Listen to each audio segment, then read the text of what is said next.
हम लोग action mode में अभी आंदोलन को, संगठन को हमने एक्शन मोड में डाला। तो एक्शन मोड में हम लोग 3 लेवल पर काम कर रहे हैं।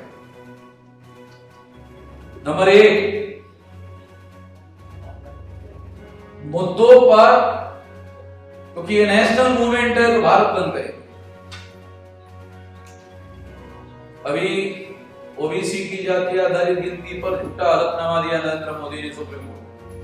तो अभी 10 दिसंबर को भारत बंद का ऐलान किया।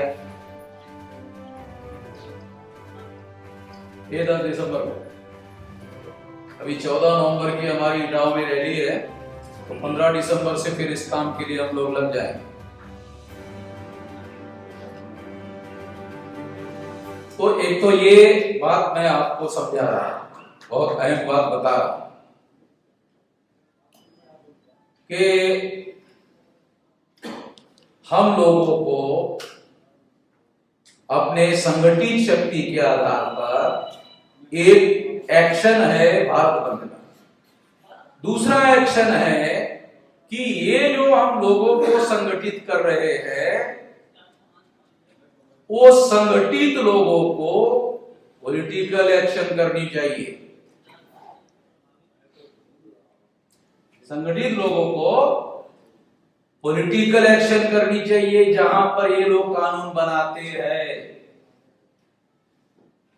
जहां पर नीट का कानून बनाया ना, सेंट्रल में बनाया ना, पार्लियामेंट में बनाया ना, तो जहां पर ये कानून बनाते हैं वहां हमारे लोगों को, इतनी बड़ी ताकत हमने पैदा की, तो वो पॉलिटिकल एक्शन करना चाहिए हमारे समाज को।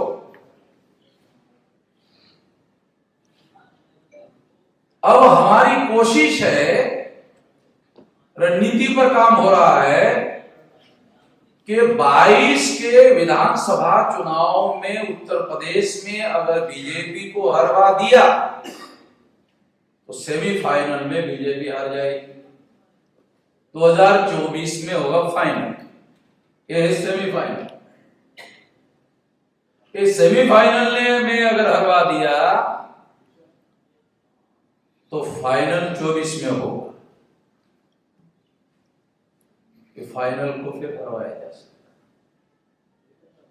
तो हम लोग अभी उत्तर प्रदेश में हमारी गिनती नहीं हो रही थी। 9 अक्टूबर को हमने रमाबाई मैदान में रैली की, तो वो जो अधिकारी बुकिंग करने वाला था वो हमारे लोगों को कह रहा था, ये कितना बड़ा ग्राउंड है, देखा, बुक करने को आने के पहले देख लो। कहां से लाओगे लोग? तो ग्राउंड कितना है देखा क्या बुकिंग करने के पहले? वो अधिकारी जो है, अब उसको मालूम नहीं था ये वामन निशान कर रहा है, वो नहीं जानता था। तो हमने उसको बुक किया और वो बहुत बड़ा ग्राउंड जो है, बहुत बड़ी रैली जो है, महारैली हमने की। डॉक्टर साहब आप भी आए थे।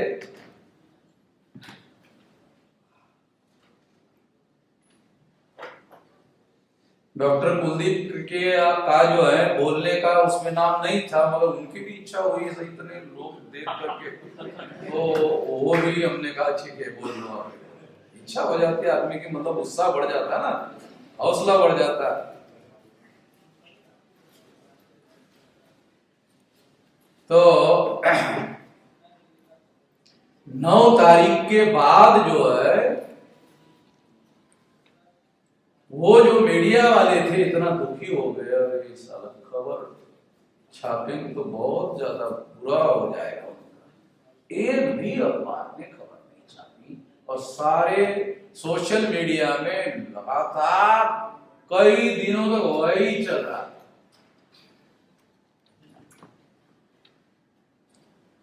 उसके बाद उत्तर प्रदेश में मुझे इतने टेलीफोन आने लगे, इतने, अरे क्या हो गया यार, राजनीतिक लोग मुझे जानते भी नहीं, मेरे टेलीफोन कैसे आ रहे हैं मेरे को। तो 9 अक्टूबर के बाद हम अपना वजन जहां डालेंगे सरकार उसकी बनेगी। यहां पर पहुंच गए हम लोग। मायावती का कार्यक्रम हो गया, हमारी रैली के 5वें हिस्से, हमारी रैली हुई, उसका जो 5वां हिस्सा था उतनी रैली हुई मायावती की, और वो भी डर के मारे मायावती ने कि हमारे कार्यकर्ता भी ने उधर चले जाए, इसलिए उसने वो कार्यक्रम रखा।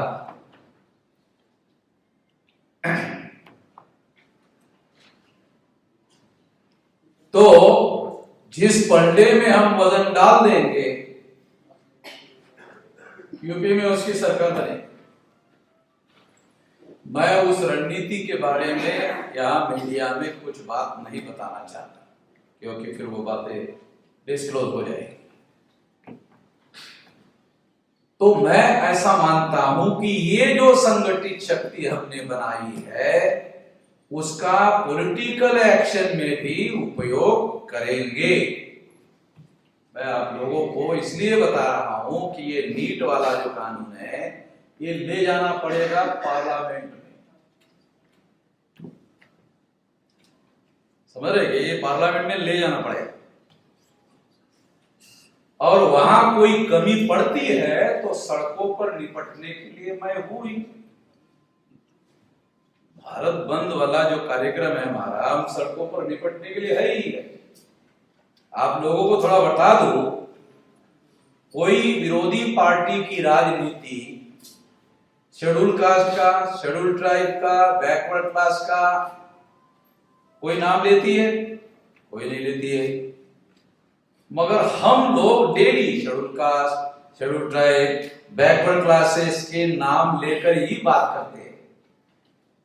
हमारे अलावा इस तरीके की लैंग्वेज से बात दूसरे लोग नहीं करते, हम ही करते हैं। नरेंद्र मोदी ने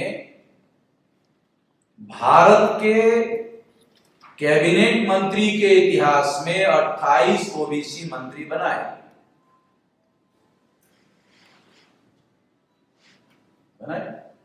और इसका प्रोपेगेंडा किया। किसी ने भी, किसी अपोजिशन पार्टी ने 28 मंत्री बनाओ मांग नहीं की, मगर ओबीसी का मुद्दा डेली उठाने का काम हम कर रहे हैं। शेड्यूल कास्ट का मुद्दा उठाने का काम हम कर रहे हैं। 12 मिनिस्टर बनाए शेड्यूल कास्ट के, जो भारत के कैबिनेट के इतिहास में इसके पहले कभी नहीं हुआ। 8 आदिवासियों के मिनिस्टर बने, और इतने मिनिस्टर इसके पहले कभी नहीं बने। तो शेड्यूल कास्ट, शेड्यूल ट्राइब और बैकवर्ड क्लासेस के इतने मिनिस्टर बनाए गए।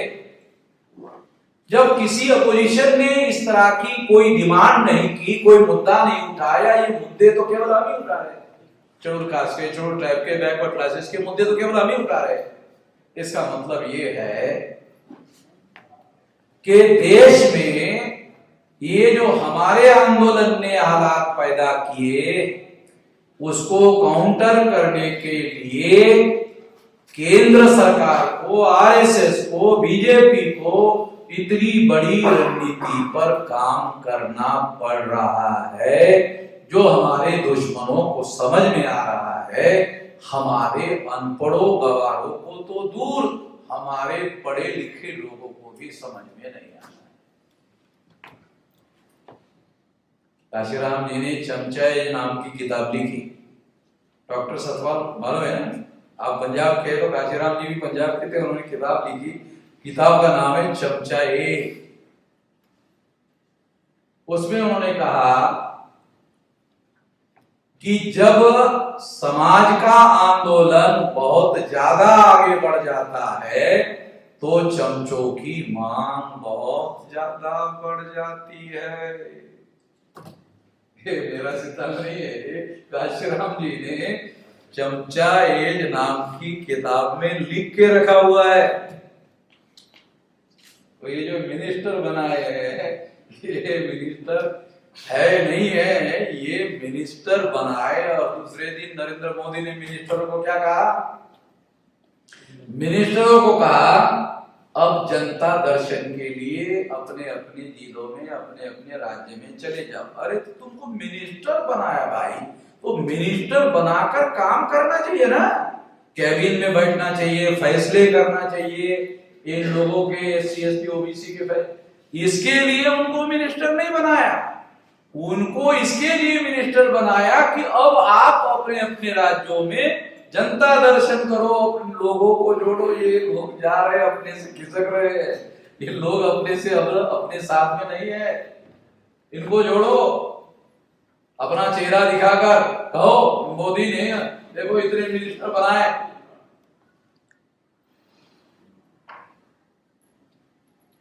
इतना बड़ा प्रभाव जो है संगठन का, आंदोलन का निर्माण हो चुका है, और इन मिनिस्टरों को पोजीशन दिया गया है, पावर नहीं दिया। बाबा साहब अम्बेडकर कहते हैं कि वो लोग हमारे लोगों को पोजीशन देते हैं, पावर नहीं देते हैं, तो इनको पोजीशन दिया हुआ है, पावर नहीं है, तो ये कोई समाज का काम करने वाले नहीं है। हमें अपनी बात को आगे बढ़ाते रहना चाहिए, लोगों का समर्थन मिलेगा, क्योंकि जिस संगठन शक्ति की बात मैं आपको बता रहा हूं वो कैडर बेस है, क्राउड बेस ऑर्गेनाइजेशन हमने नहीं बनाया, कैडर बेस ऑर्गेनाइजेशन बनाया। क्राउड हवा में उड़ जाता है, जब चुनाव गरीबी हटाओ लाट आ जाती है, हमारे गरीब ऐसे ही उड़ जाते हैं। हमारे लोगों का वजन कितना होता है मालूम? हमारे लोगों का वजन, झाड़ के पत्ते सूखकर गिर जाते हैं, गिरने के बाद धीरे से हवा आता है, तो जो सूखे हुए पत्तों का क्या होता है, धीरे से जब हवा आता है तो धीरे से हवा आता है तो वो पत्ते उड़ जाते हैं। हमारे लोगों की वजन इतनी ज्यादा है, हमारे लोगों का जो वजन है इतना ज्यादा है। मैं देहाती आदमी हूं, हमारे लोग और हमारा समाज बिन पेंदे का लोटा है। गांव देहात में वो लोटा जो है ना, रखने के लिए जमीन ढूंढना पड़ता था घर के अंदर, साला इसको रखा कहाँ जाए, कम से कम रहे, नहीं तो इधर उधर चारों तरफ किधर गिर जाएगा, इधर लुढ़क जाएगा, इधर लुढ़क जाएगा, इसकी कोई गारंटी नहीं है।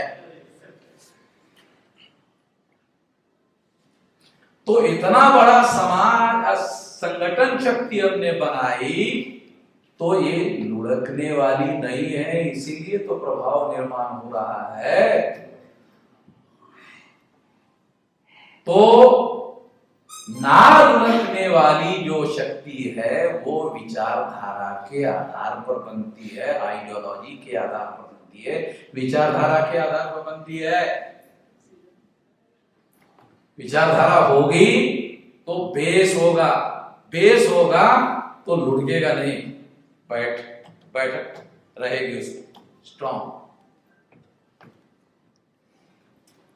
तो एक तो ये पॉलिटिकल एक्शन का मैंने आपको एक जिक्र किया कि अभी हम लोग एक्शन मोड में पॉलिटिकल एरिया में भी हमारे समाज के लोगों को इस लेवल तक एक्शन में लाएंगे। अभी मैं कुछ बातें राजनीतिक क्षेत्र की जानबूझकर डिस्क्लोज नहीं करना चाहता, क्योंकि उसके नेगेटिव असर पड़ेंगे, वो उचित समय पर आपके सामने आए।